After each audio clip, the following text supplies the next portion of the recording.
Yeah, I remember a whole bunch of the homies back in the day when everybody was graduating high school and figuring out what they was going to do. You had the homies who was going to college to play ball. You had the homies that might have been, might not have had the grades, but they were still trying to figure it out through a JC or something like that. Then you had the homies whose mama was like, if you ain't gonna get no job or go to school, you got to go to the Army. Yeah. So it was a bunch of homies getting shipped off to the military and stuff that didn't want to go, but they didn't have no other choice because they couldn't stay at home. That was probably gonna be my choice because I didn't know any niggas who was going off to college. Not even just on sports scholarships. You get me? I didn't know no niggas like that. All I knew was gang banging, dope selling niggas. Like, so if rap wouldn't have came, you'd have been in the military? Probably. There's programs. You gotta probably look. because you try to nowadays. Man, like shit. Even like there's scholar programs to get enrolled into the universities.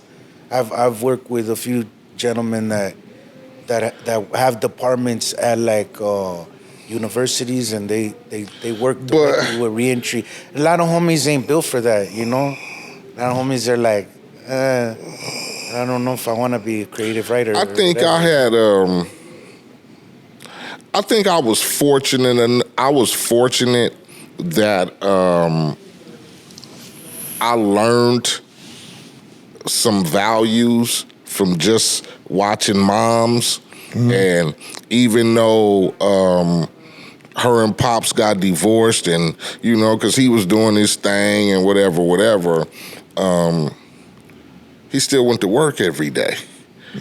It wasn't like I saw people sleeping on the floors and cracked out and just laid up, You wake up in the morning, go through the living room, mom's got, 10 niggas in there, and, niggas all I never saw that. So you had good influences at the house? I had good influences, but I wasn't... The motherfucking thirst for what I saw in the streets made me want to... And I asked a homie this kind of question. Like, do you think you dumbed yourself down when you started gangbanging? Because I asked him this.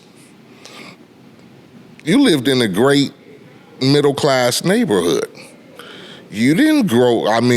every house was a 2-3 story house where you grew up. And even though it was, hood niggas over there, but your parents went to work every day. Moms had a great job. Pops had a great job. You weren't dumb and uneducated. Why'd you start gangbanging and selling dope? Ain't that crazy? What could he say? He give you an answer? He said, I dumbed myself down to belong. You get me? Because niggas look at gang banging and joining the neighborhood as... They looked at it as a bad choice back then, right? People frowned upon you joining a gang, and not a lot of them understood that a lot of these niggas didn't graduate from high school, you get me? A lot of them had broken homes, you get me? So the entitlement of protection, belonging together, that's what, the protection of our spot.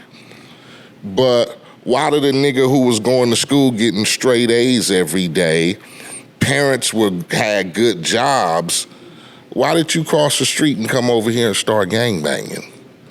You know what? That's crazy, because there's a lot of people like that.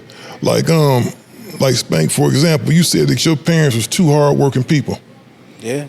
Two hard-working people on the outside, you would be wondering, like, oh, man, this kid come from a good background. Ain't no way he could wind up gangbanging. But it still catch you. It's almost like it's a trap, man.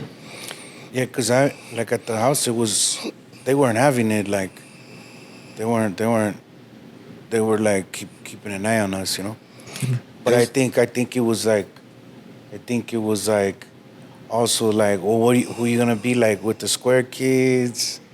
Like you're gonna be by yourself. The peer pressure. You're gonna. It was frowned upon.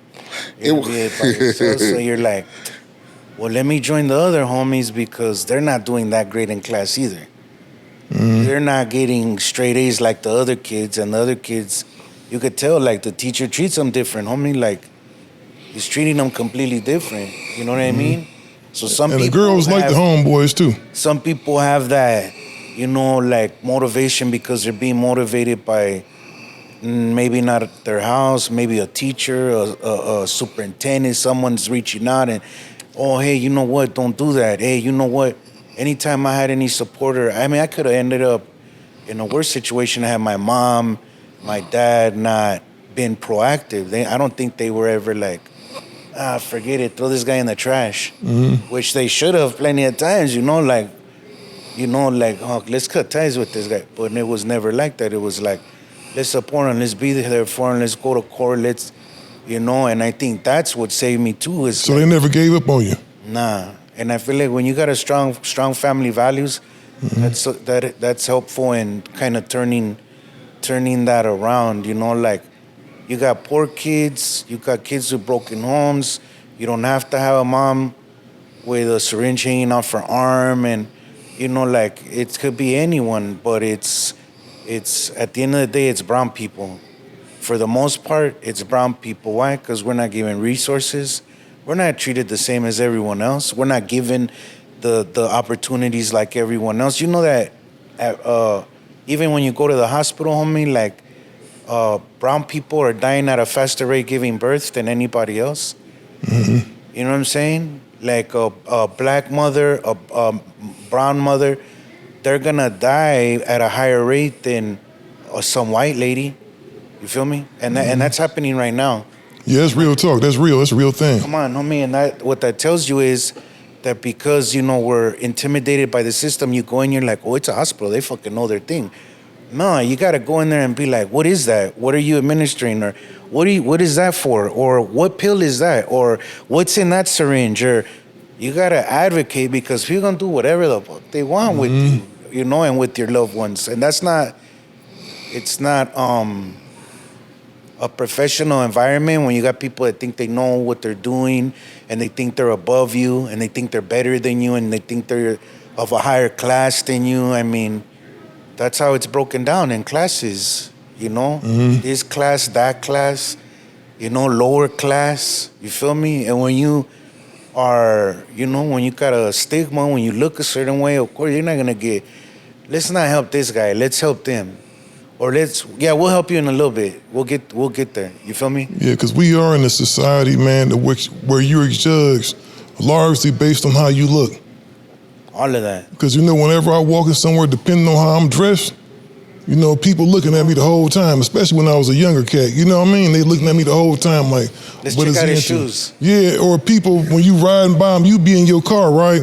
And you'll see an old white lady next to you. She'll hit the lock on the door like you go get out your car to come get her ass or something.